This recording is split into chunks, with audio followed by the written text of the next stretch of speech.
And here we go. I am excited. We're on time, on budget, just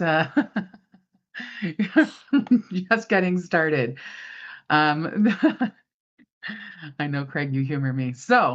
Um, fantastic. Great to see everyone here today. Very excited as always for our session. Um, just getting everything kind of dialed up and set up here.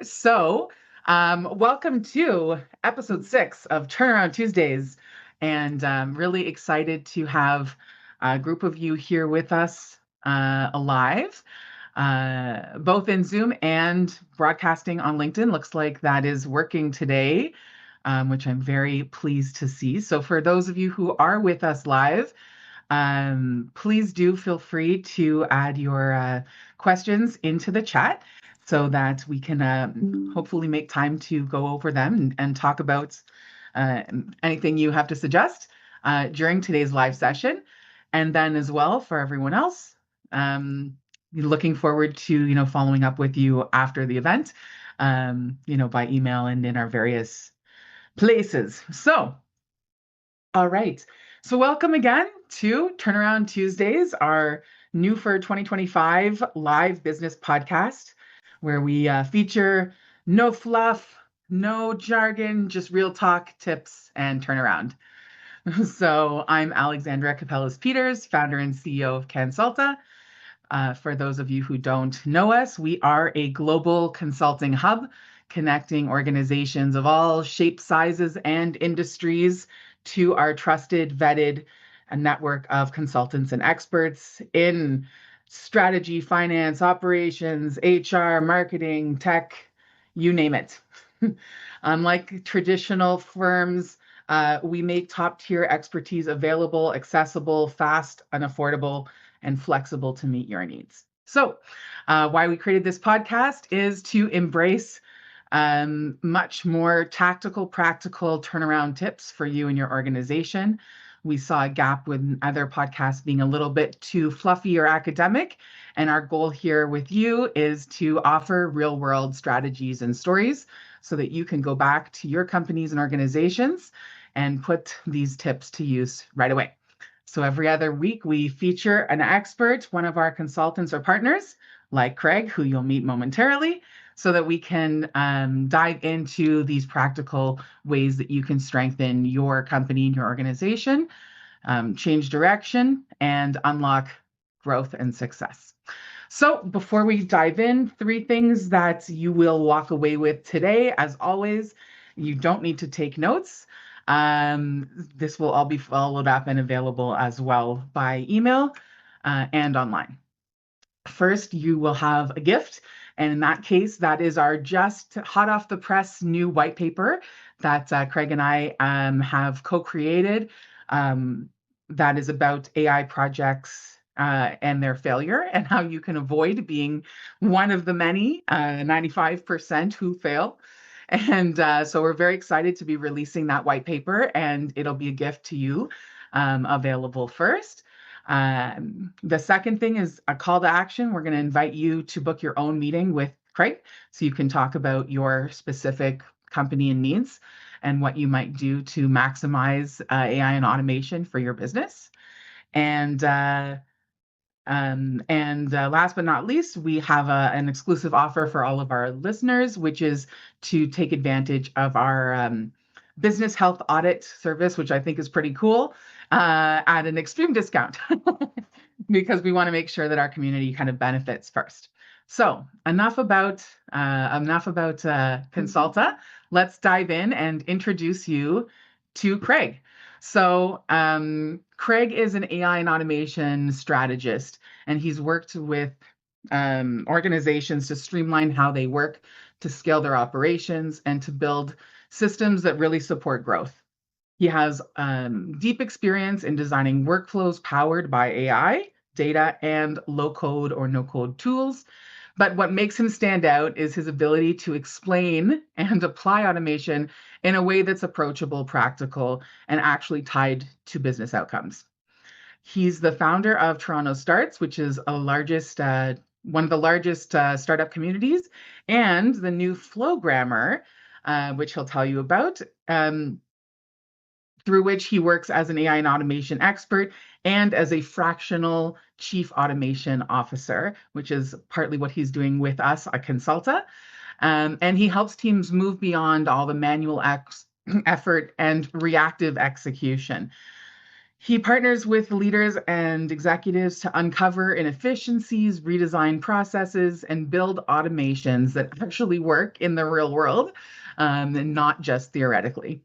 Craig has also spent years coaching and advising entrepreneurs and leaders, so he really understands all the pressures of running and scaling businesses.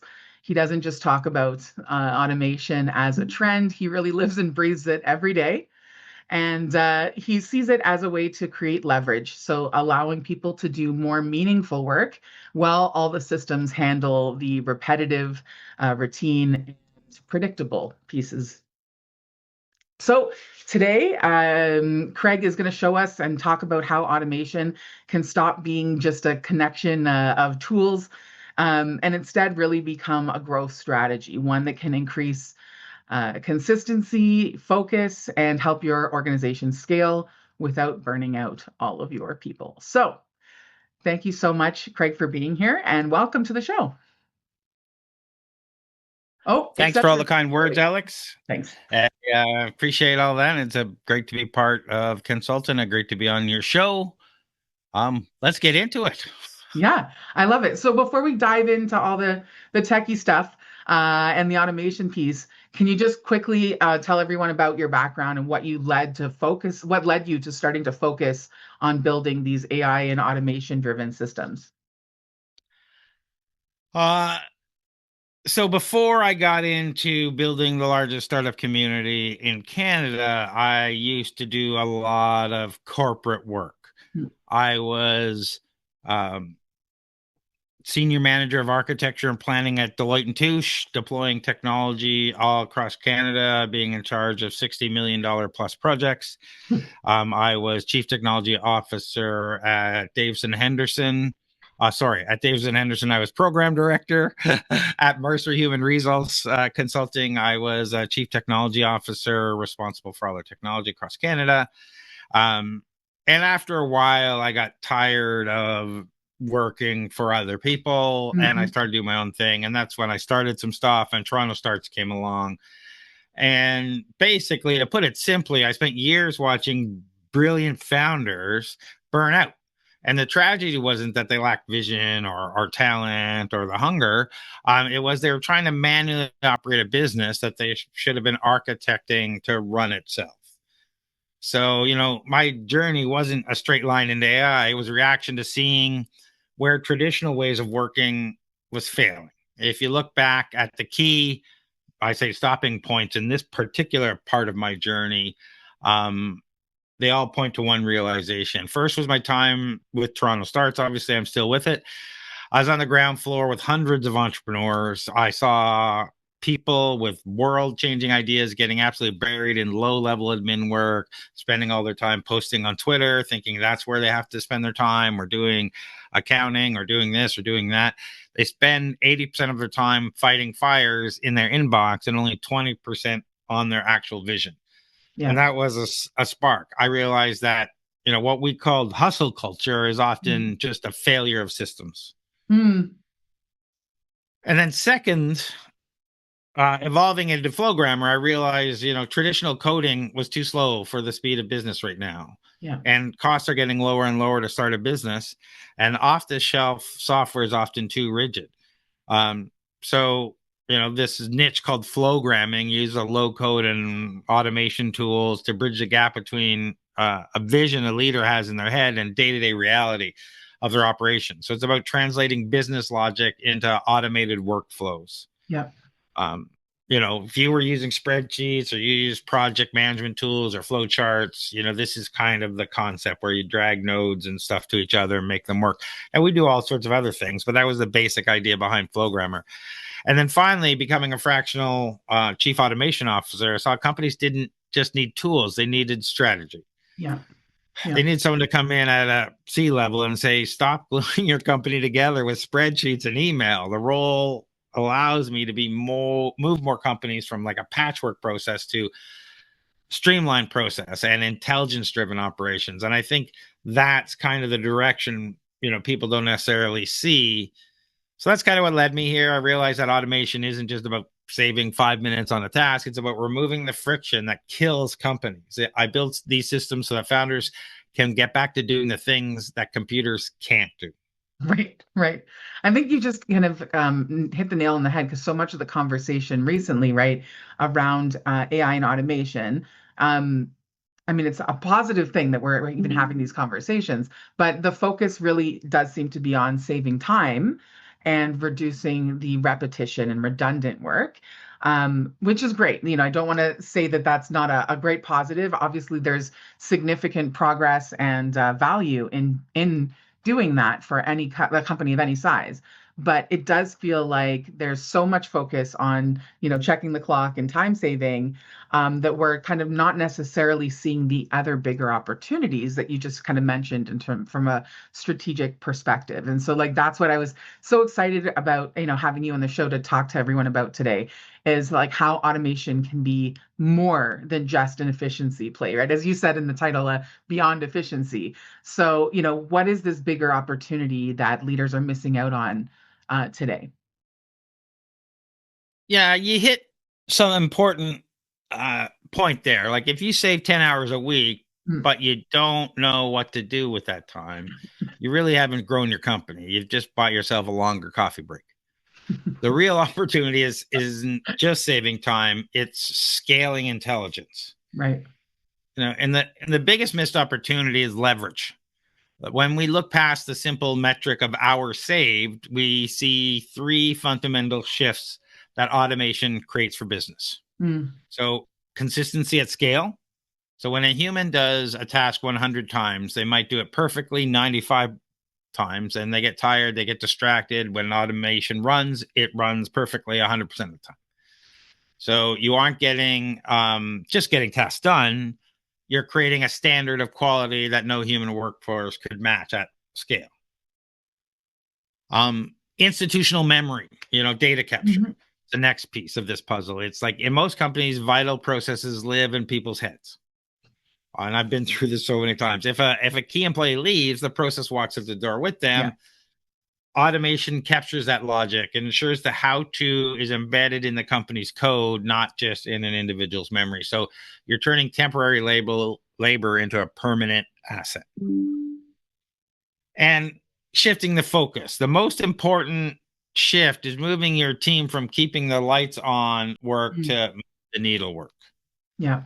Well, we want humans to do what humans do best: strategy, creativity, and relationships, and not copy and pasting and checking numbers to make sure everything adds up. And um, ultimately, this is how you build a company of one that operates like a company of 10. Automation allows a small team to output the volume and quality of a much larger organization. That's not just efficiency, it's Yeah. margin, and that is at scale. So if you can do the same, if you can do twice or three times or four times the amount of work, or get three times or four times or five times the amount of clients that you can with your current staff, your margins go through the roof. Right. And then when you start working with companies, in that, like, what is the process to analyze? Like, what are the signs that you would look for to say, yes, this company is the right candidate to, apply automation in a way that really could extend, as you're saying, beyond just efficiency, but into a more strategic growth lever? That's a good question. The single biggest sign isn't um, messy files or too many emails, it's bottlenecks. Hmm. Specifically, when the person with the highest value in the company, usually CEO, is the bottleneck for lowest value decisions, which happens a lot. When I audit a business, I'm looking for slow processes. I'm looking for friction that prevents scale. I specifically look for three red flags. Okay. The approval trap, which is one of them. I look for places where momentum stops because it requires a human signature. If a founder feels they need to personally review every invoice, approve every social media caption, or manually handhold every client onboarding, they haven't built a scalable business. They built a job with a lot of direct reports. That is hard. That's a hard growth ceiling. You're kind of, you get stuck there because you have to do all this. You have to prove everything, review everything, what everyone does. Then there's the data silos, or some people like to call it the swivel chair problem. I look for disconnects between departments. For example, marketing creates rich data about a lead, but sales never sees it because it requires someone to manually export a CSV into a CRM. And that friction implies that the company is operating with blinders on. Something, someone produces something, but never gets to where it needs to be for practical use in the field. So that's definitely a thing we look for. And then latency in the heartbeat. I look for how long it takes for a signal, say like a new sale, to result in an action like product delivery. If that relies on human reading an email, it's probably too slow. So when you automate the flow of data across these areas, we aren't just saving a few minutes. We are speeding up the entire metabolic rate of the company. Information moves instantly, which means decisions happen rapidly. That is when automation stops being a utility and starts being a growth strategy. Right. And I think that's what's made it kind of so sexy recently. Talking about, I'm not sure, no hard facts on this, but I feel like in my experience, the concept of bringing automation to business, it's not a new one. That's something that I think we saw probably, I would say, at least 10 years ago, that started becoming popular with like automation tools and low code tools.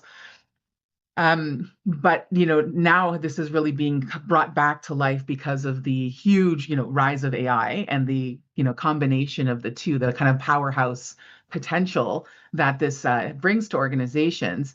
So I think, it seems like there's a lot of eagerness and excitement amongst the kind of business community to want to embrace AI and automation.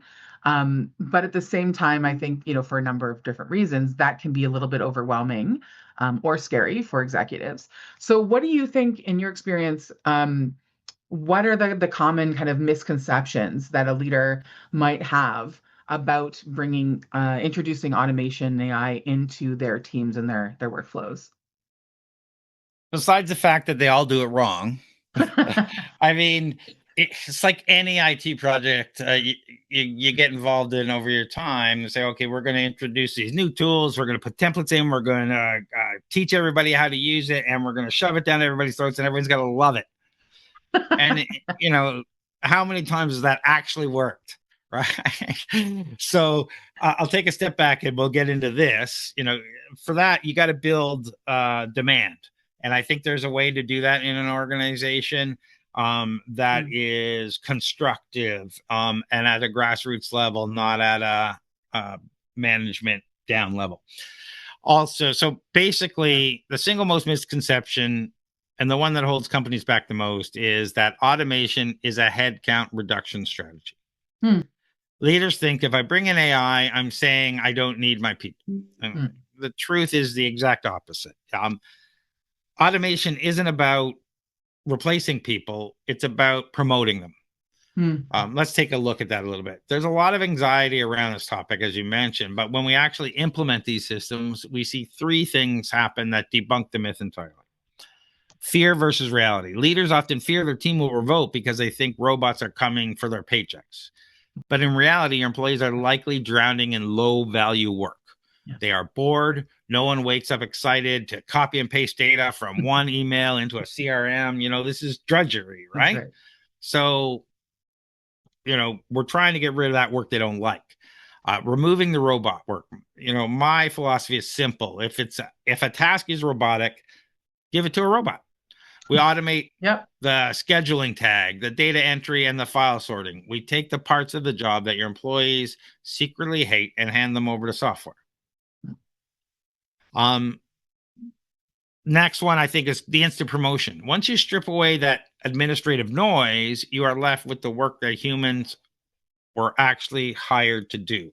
You Mm. free them up for strategy, creativity, empathy, sales, understanding. It's completely different where you actually get to do and engage with humans and other people rather than look at spreadsheets all day. So I think, it takes away the drudgery. People are more excited about their job. They're more excited to go to work, and they're learning these skill sets where that will take them into the next century, where the people are always afraid that AI is going to replace them. But the fact of the matter is that AI is not going to replace your job. A person who knows how to use AI will probably replace your job. So is Right. that going to be you, or is that going to be someone else? So we aren't really firing employees, we are upgrading them. We're Mm. trying to take them away from being data movers and turning them into data analysts and relationship builders. Yeah. And that's a promotion in my book, and that's why you just turn in the script. Like, there's a lot of fear there. You really got to change that scenario and make them look at it at a different way. Yeah. And that's the real benefit, I think, that what you're bringing here is, as you said, it's really beyond just efficiency and really is a transformation of not only the revenue and sales potential and the productivity potential, but also the relationships within the company itself, right? Within the organization, the morale, company culture. Now we're talking about kind of legacy building. Are you building a culture in your organization for a company that's going to last for that 5, 10 plus year window? Because as you mentioned, like AI and automation become a very complementary part of the system. They're improving, or as you say, upgrading the organization as a whole. So it's not just about, timesheets and check-ins and dollars saved here and there. I think that's a really great perspective to be offering to people. Like, it's just a different way for us to start thinking, right? And how these methodologies and approaches can really help transform a business beyond just exactly clocks and paychecks. um, Having said that, to kind of play devil's advocate on the darker side, if I switch over, um, there is so much movement and action right now, so much activity um, with organizations of all sizes, from the smallest startups and solopreneurs to obviously huge enterprises investing billions into automating their efforts. And so I think the excitement has meant that a lot of people might be, I don't want to say prematurely, but they might be getting into kind of automation AI a little bit too fast or in the wrong way. So, do you have any examples of when you've seen companies kind of pursue automation and maybe, it's not gone as intended or how it should, and how, what we might learn from that? Yeah, of course. There's a golden rule that I like to use that everyone probably needs to hear. Automation amplifies the underlying process. Hmm. So it does not fix it. If you automate a bad process, you don't solve the problem. You screw things up faster and a much larger scale than a human ever could. So, as an example, I work with a firm that was desperate to scale their sales. And they don't listen to me, but they decided to automate their cold outreach before they could actually nail their messaging and test and iterate like they do, or clean their data. And you and I know that testing this stuff is important, as we've discovered during our testing routine, several things, and they didn't do that, and they discovered this after the fact. They set up a massive automated email sequence, 1,000 of leads, but they skipped the foundational work, and two things happened. The messaging didn't resonate, so it looked like spam, Hmm. and the data was dirty, so variables broke. So they ended up sending 5,000 high value prospects an email that started with hi bracket first underscore name, or referencing the wrong company or industry. It didn't just fail to get sales, it burned their domain reputation and permanently alienated some potential clients. So you really got to catch that stuff. So lessons learned, I use this SOA framework. That disaster solidified a framework I now use for all my clients. And things must go in this order. Simplify, Hmm. First, we cut process down to its bare essentials. If a step isn't adding value, we delete it. Hmm. And that takes a little while to, a lot of times, people are doing things because that's the way all things have always been done. Yeah. But that doesn't need to be anymore, because 20 years ago that department got shut down, but we still send it over to Bob, and whatever. So simplify first. And the next one I call optimize, but it's really optimize, test, iterate. We do it manually. We test with a group. If we're doing voice agents, we call a test group. We see how it works. If we're doing email, we email our test group. That's internal. That's us. So we prove that the messaging works and the process yields results on a small scale. So we understand it works, and we'll try it with a few handful of people that we know in quantities, and then move out. So we test it, iterate it. It's just the right message, not working. And only once do we do that. Once the process is proven, do we automate it? That's when we add the rocket fuel. And people always want to automate everything. It's great. Let's go. But the pain is that iteration piece, getting that messaging exactly right. Oh, I was putting a capital in the wrong place when I'm trying to put these messaging together. So let's make sure that, there's a lot of things that you really want to get down to.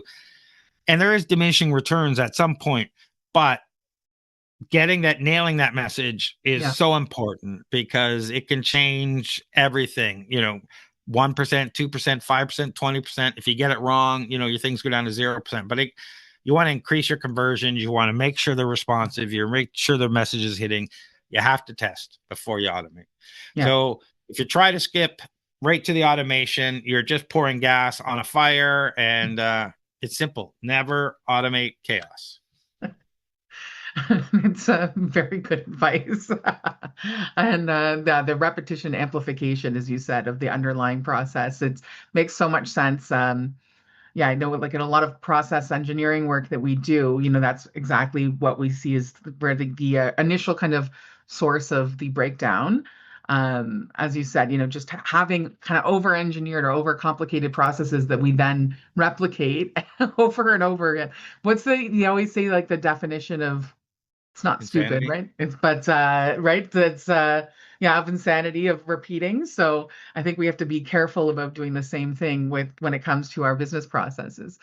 Um, I think that was a really great example with the email use, because it's, again, a series of kind of, such a small point, you would think, right? Something like placeholders and targeting, but like, look at the impact that has on the company. The huge potential in both directions to, create value or cause a lot of damage. So, I guess on the flip side, kind of hearing when things go wrong, are there some examples, and I'm sure you have tons, but some examples where, the automation just had a really positive, significant increase in the company's capacity without kind of having to worry about increasing headcount and adding to the team? Yeah, of course. I'm talking about this company. It perfectly represents capacity and headcount that we talked about earlier. I took a mid-sized service business that was struggling to handle about 50 leads a month, to easily managing over 500. It's a 10x increase in volume handled by the exact same sales roster by simply solving, the speed to lead equation. And so let me maybe drill down a little bit on that. The transformation happened because we identified that their sales team was suffering from death by data entry. When we audited their time, we found reps were spending 60% of their time fighting with CRM rather than selling, doing the research, doing the background on the companies, trying to figure out what they needed, what they didn't. So we flipped that model. We went to a zero-touch capture where previously a lead would sit in an inbox for hours while a rep manually typed details into the system. We built a workflow where the second the lead hits submit, the CRM was populated. It was enriched with LinkedIn data, categorized potential value instantly, and assigned to somebody. We made an automated first response. We removed the manual thanks for reaching out email that an agent would normally send. So an intelligent, personalized welcome sequence went out immediately. This ensured every lead felt heard within seconds, drastically increasing conversation rates. Yeah. often what people don't realize is the first to respond is often the person that gets the sale. That's why speed to lead is so important, because the person's not just looking at you, they're going to look at 5 sites, and Yep. the person that calls them back and they talk to first usually gets the job. Filtering for intent. The most important change was that we stopped notifying reps about every lead. We only generate a task for the human rep when a lead actually engaged, like replying to an email or clicking on a booking link. If they're just asking questions or whatever, we would respond via email or do something else. So we were only looking at, we went from cold leads to warm leads. They're actively on our site trying to book something, responding to an email outreach, responding to something. And that changed things, right? That we had the stuff in the data. We produced reports before those meetings so that people had the objections. They had all the questions related and stuff related to the person's company, things related to social media. So they didn't have to do this stuff on their own. Yeah. So essentially, we filtered out the noise. We removed the administrative burden entirely so the sales teams could stop acting like data entry clerks and start acting like closers. Resulted in 10 times the volume, because you could book your meetings one almost right after the other with very little prep work in between. You don't have to do CRM. Transcripts are recorded. It goes back into the sales thing. So it's great. 10 times the result, less stress for the team. Yeah, I mean, 10x like that is huge. And I think, for any of us who are owners or entrepreneurs, but even if you work in a larger, organization where you're supporting that growth, that's like a really big deal, right? I think it's when we talk about impact, a 10x, right, in your lead management, like that's huge. And I assume that there wasn't a huge investment, hopefully, Craig, in kind of the time and effort to implement that. And when we can talk about, such exponential results from one kind of project or initiative, like that's pretty substantial.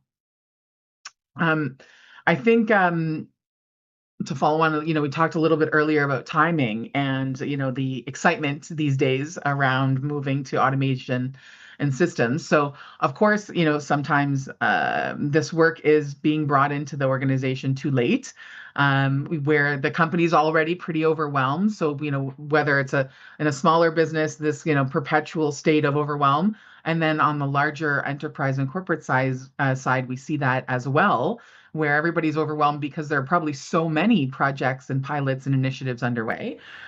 So the concept of too late, I think we understand. What is different about being early? Is there such a thing as being too early for automation? And then what changes around the kind of work process and the opportunity here when organizations start bringing in automations early? Well, I'm going to reverse the question. Okay. Just not to come Yep. at it from the other point of view. It's not what happens when they come in early. It's what happens when they come in late.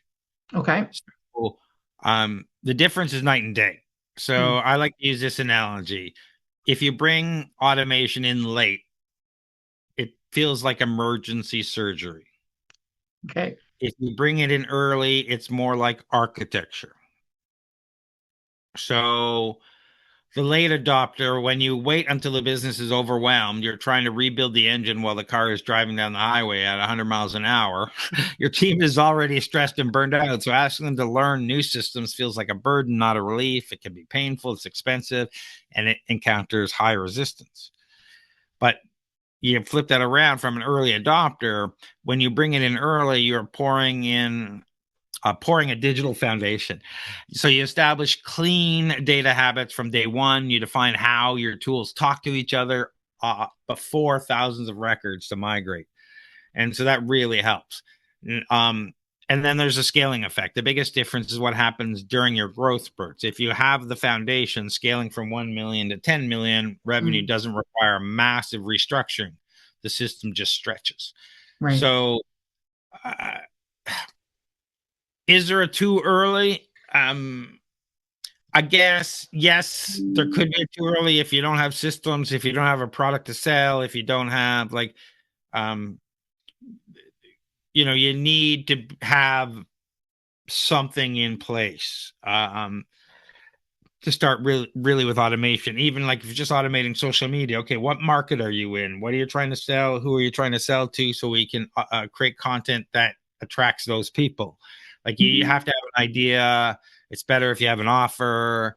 It's better, the more, if you're actively selling stuff, then you can say, okay, I know where I'm spending my time. So you can start as a one person company, but you should start when you're willing to build standardized processes, Yeah. because that's where automation comes in. If you're not willing to sit down and say, let's build this process and think through what the offer means, how I onboard a client, how it goes from here to there, then you're Mhm. always afraid to get a new client because I don't know how to onboard them. I don't know how to do this. I'm how to do that. And you're like, rather than having the process, it just works. You don't have to worry about it. So by Yeah. acting early, you avoid that painful breaking point where operations implode under weight of new business. You don't have to push pause on growth to fix your back office. Your back office is actually the engine that is driving the growth. So, um, it really is, the earlier the better. Like if you start with an automation mindset, Mm. then you can start building these from the ground up for all sorts of reasons. So I would say the earlier the better, but you really need to have something, whatever that is, an idea, an offer. Yeah. What are you automating, right? If not that, you have to have that baseline, have that underlying process to be able to benefit from, yeah, the automation there. We're gonna dive in to some of the more practical and tactical stuff. Just gonna throw one more opportunity, Craig, I think, just to kind of dangle the carrot if I can. You've now over the years helped companies of many different sizes, given your own kind of corporate background, but then as well as an entrepreneur and through all your coaching. I think you've helped, as I like to lovingly say, the scrappy startups all the way through the largest organizations. So, is there a story that really stands out for you, which is a turning point where automation really like unlocked this growth rather than just making work happen faster? Yeah, I'll give you a good example here. I think, and the turning point wasn't a graph going up, but it was actually a vacation. Okay. Uh, just a second. Yep. So the owner went away for 2 weeks. For the first time in the company's history, the business generated more revenue while he was gone than when he was actually there. Sorry, my throat's going there. So, to understand why this was such a big deal, you have to understand where they started. So, the founder was, everyone called him the ultimate sales czar. So, the problem was the bottleneck. Nothing went out the door without his personal touch. He had to approve each quote, every discount, every invoice. He thought he was ensuring quality, but he was Mm, actually capping the company's revenue to the number of hours he could stay awake and do this work.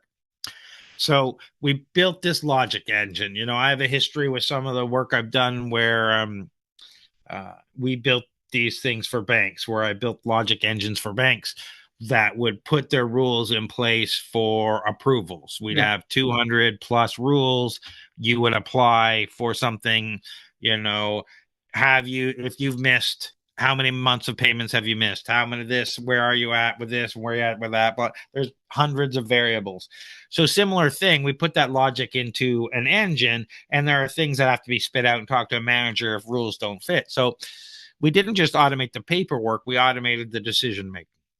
We built a quoting and invoicing engine based on his own logic rules. So if a deal was standard and under a certain margin, the system auto approved it. If it was complex, it got routed to a VP.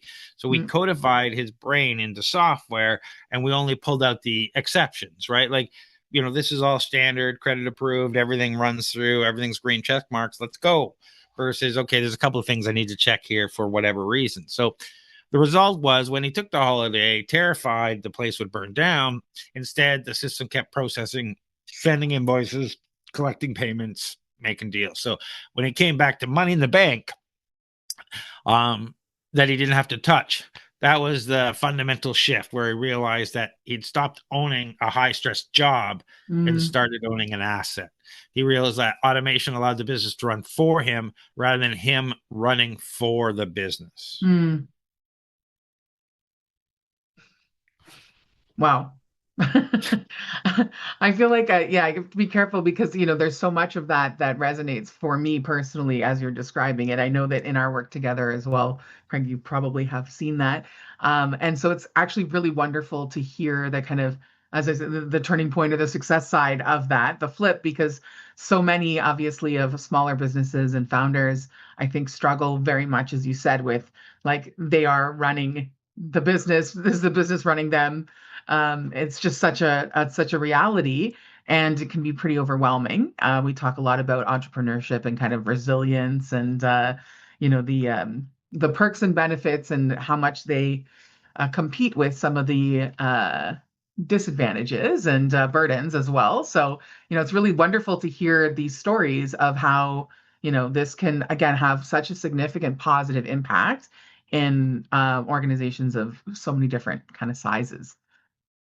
Um, so moving from there, like let's dive into some of these kind of practical tips to help folks out. I'm quite excited about it. So, for anyone on the line listening today, we have collections of leaders from all types of locations and regions and industries and sizes. So, if someone here, if one of our listeners wants to start this shift and take advantage to begin shifting from the manual processes to these more scalable systems, and if they wanted to do that quickly in the next quarter, in the next 90 days, where should they start? Okay, I'll try and get through more of this faster because I know we've been chewing time. So my advice might surprise people because they usually expect me to name tools or software, but I don't. Um, don't start by buying software. Start by auditing your frustration. So if you want to have a real impact in 90 days, you need to identify the pain before you prescribe the cure. So, with startups, when they're pitching, I always tell them that, they got to poke the bear. They got to show the pain. The audience has to feel the pain, and then you show them your cure. Similar here. Yeah. Um, start by auditing your frustration and your pain. So start with the I hate list. For 1 week, have your team keep a notepad open.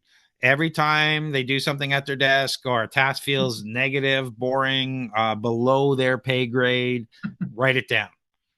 We aren't looking for hard tasks. We're looking for robotic ones. So just write it down.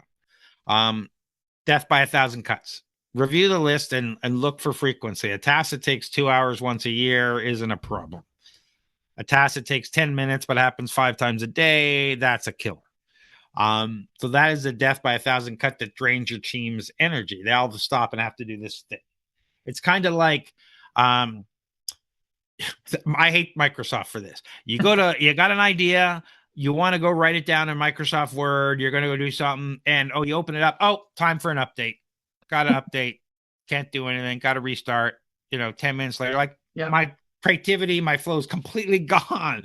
It's against the flow of how it works, and that feels like the death by 1,000 cuts, where it's like, okay, I got to wait for that to load before I can get back into doing my thing, and it's not worth time to go switch to this other thing because it's only going to be a minute and a half or 2 minutes, but it's and the quick win strategy was the final thing. Pick one of those high frequency processes. Usually it's invoicing or client onboarding or meeting scheduling, and solve that single problem perfectly. So, I say this a lot. I don't try to eat the elephant in one bite. Another way to say it is don't try to boil the ocean. Just one quick win. You prove the value of the automation to your team, you get buy-in, you build momentum, and then you move on to the next friction point. When people can see that, in a week or 2 weeks, we've analyzed the problems in a week. Week 2, we've picked the week. By week 3, we have a solution for the first one. Then people are clamoring for, oh, pick my thing for the next one. This really bugging me, right? That's why you try and get people on board, where you're solving their day-to-day pain points. Yeah, absolutely. And so that kind of conscious selection of priorities, I think is so important. As you said, like there's endless opportunity, right, to these different processes that one could animate. So, making very deliberate decisions around what gets done first, or as you had mentioned as well, some things maybe are just not worth it and shouldn't be automated. How do you advise leaders to make those decisions? Um, well, I think there's a critical boundary to draw, and my philosophy is simple: automate the transaction, never automate the relationship. So, to decide which goes in which bucket, you look at the nature of the task. We have to be very honest about what humans are good at versus what computers are good at. Mm. Green light rules based work. We automate anything that is logical, repetitive, and requires high accuracy. Data entry, weekly reporting, appointment reminders, invoicing. Humans are actually terrible at these things and they get bored. We make typos, we forget. Software loves this work. The red line is the high stakes empathy type work. We never automate situations that require emotional intelligence. If a client is angry, if you're negotiating a complex partnership, if you are delivering bad news, that requires a human voice. An autoresponder sent to a furious client is the quickest way to lose that account. So I think you kind of, those are the two buckets to figure out what you can and what you shouldn't. The Yeah. goal is to replace the human element. Like I mentioned, it's to protect it. We use automation to clear administrative clutter off your desk. So when those high stake moments happen, you actually have the time and mental energy to be more human. If something Yeah. happens at the end of the day at work already, you're so mentally drained and Yeah. part of you just says, F it, rather than, oh, this is good. Let me take it on. Right. And so you want to be like that. Yeah. Do you want to feel inspired? Do you want to feel empowered? Do you want to feel like this is a benefit, right? Like this is a good thing that's happening to me in my work and not something that's being imposed that's yeah, as you said, taking away not only my job itself and my paycheck, but also my autonomy and my interest in what I, do here day in and out. Um, how in that sense as well, how can leaders and executives here help their teams reach this stage of feeling empowered and inspired and not being threatened when automation does get introduced to the organization? That's a very good question, and I like pop culture references, so we're going to use that here. So to get the team on board, you need the mind frame, or to frame it as Iron Man, not Terminator. So this distinction is crucial. Excuse me. The Terminator is a story about a machine coming to take your place, while Iron Man is a story about a human putting on a suit of armor to get superpowers. So we need to show them the suit. So to make them feel empowered, I recommend three tactics. Change the narrative. Explain the automation is a tool for augmentation, not replacement. You're giving them the ability to do things they couldn't do before, like processing data instantly or recalling every client interaction perfectly. So you're upgrading their capabilities. Hmm.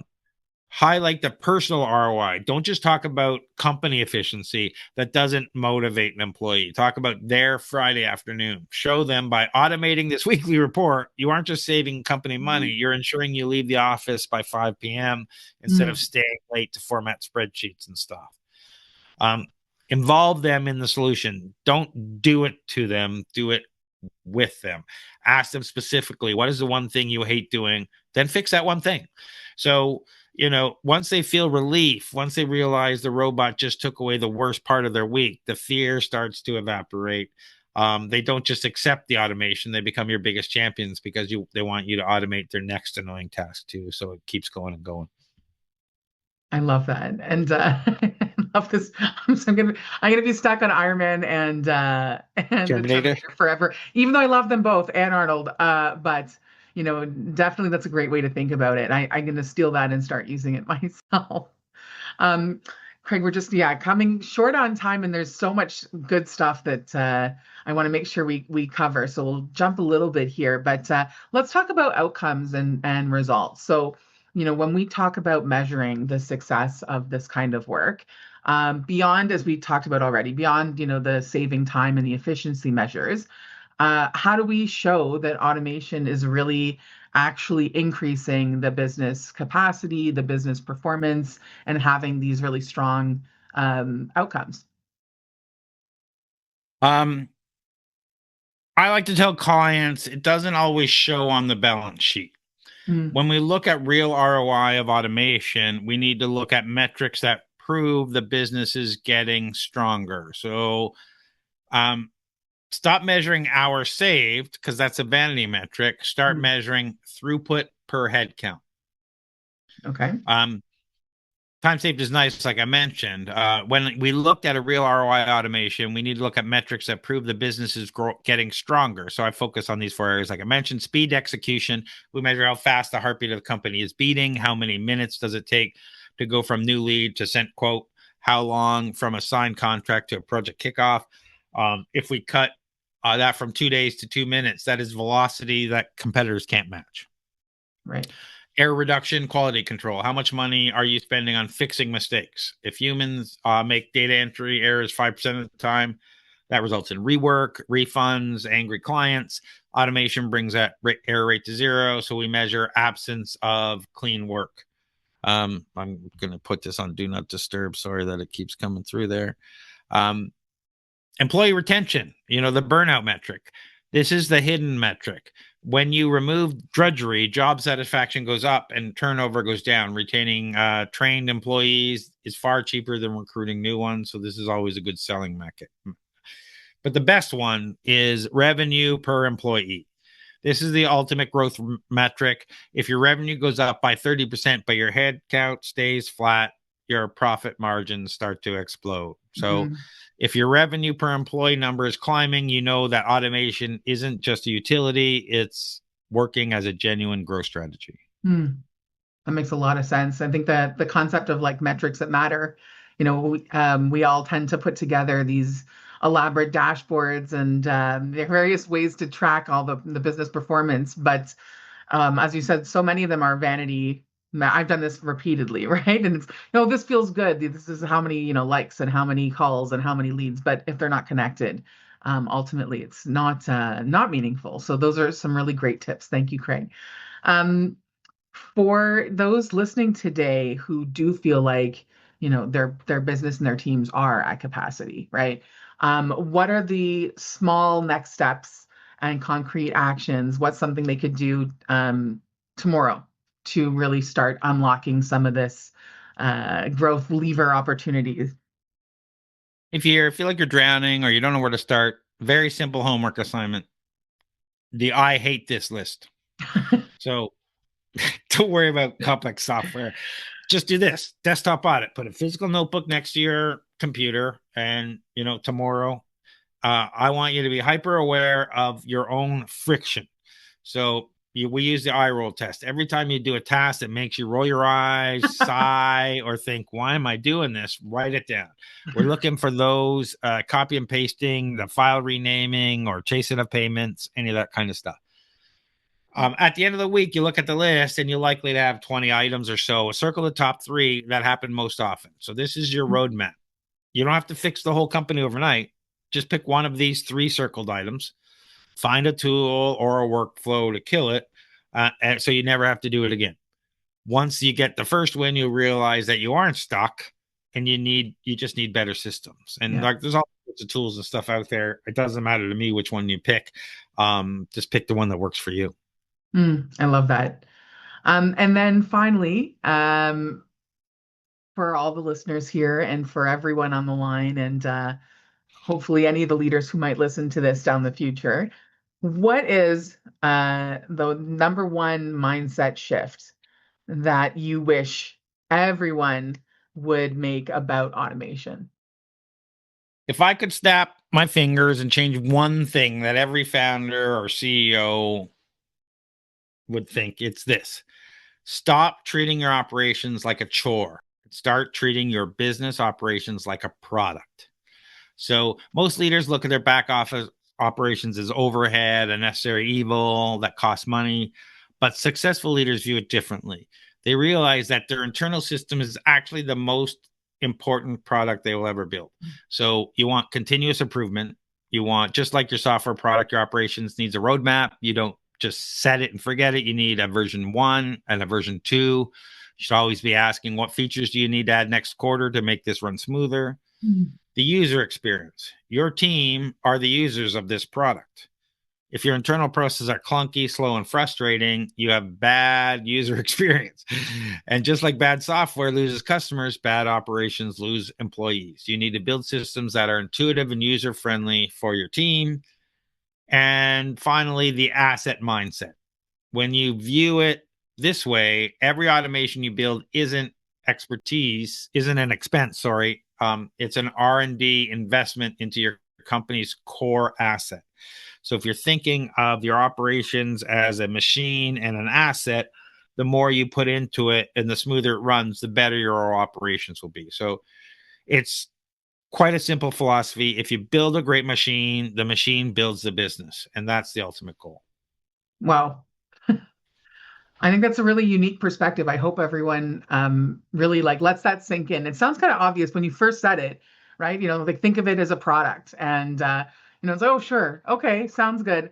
But actually, yeah, if we take that and we let that steep, that's a pretty powerful and a different approach to how we would normally think about, as you said, our operations, right? And thank you for that, Craig. I think that's really something special. So I hope that for everyone here that really kind of inspires you as just a different way to kind of go about running the business and to think about the opportunity here for, as Craig has shared with us today, what automation can do to really transform and turn around your organization, your operations, and everything that you have built to really take advantage of this growth opportunity.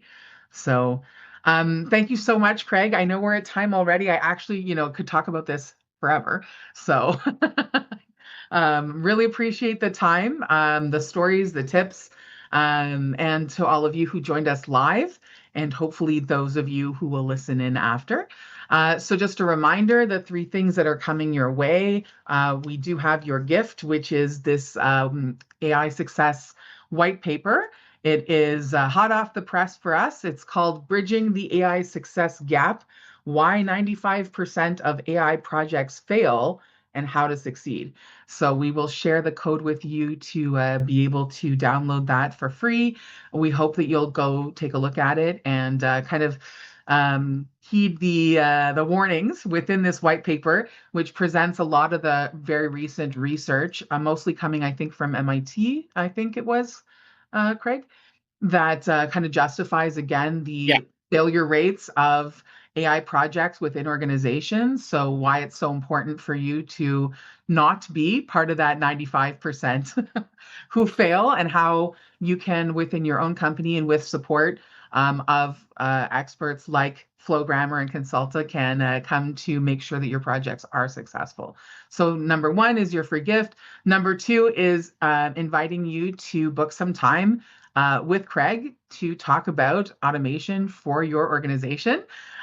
Take some time and talk about what you might do to improve and take advantage of all the things we've talked about today. And finally, we'll have a link for our business health audit that I encourage you all to try out, to meet live with one of our consultants, go through an assessment. It's light and fast and easy, and will help you figure out where there are opportunities to improve your business. So all of you who registered, you'll get that automatically by email, along with all the links. And to our subscribers, they should be available in the show notes. So thank you again, Craig, and I hope to see everyone again in 2 weeks for our last episode of 2025 of Turnaround Tuesdays. We do hope that you will follow and subscribe and rate and review us. We are now live on all the major platforms. So Apple Podcasts, Spotify, YouTube, if you want to witness our beauty in the recordings, and all the other major platforms. So please feel free to follow us there and subscribe. And that's where you'll also find the links to all of the information that was shared today. So without further ado, thank you everyone so much. Looking forward to seeing you again. And hopefully this was a really valuable Turnaround Tuesdays for you. And we hope that you're well off on your way to improve things in your own businesses. Thanks so much, everyone. Really appreciate it.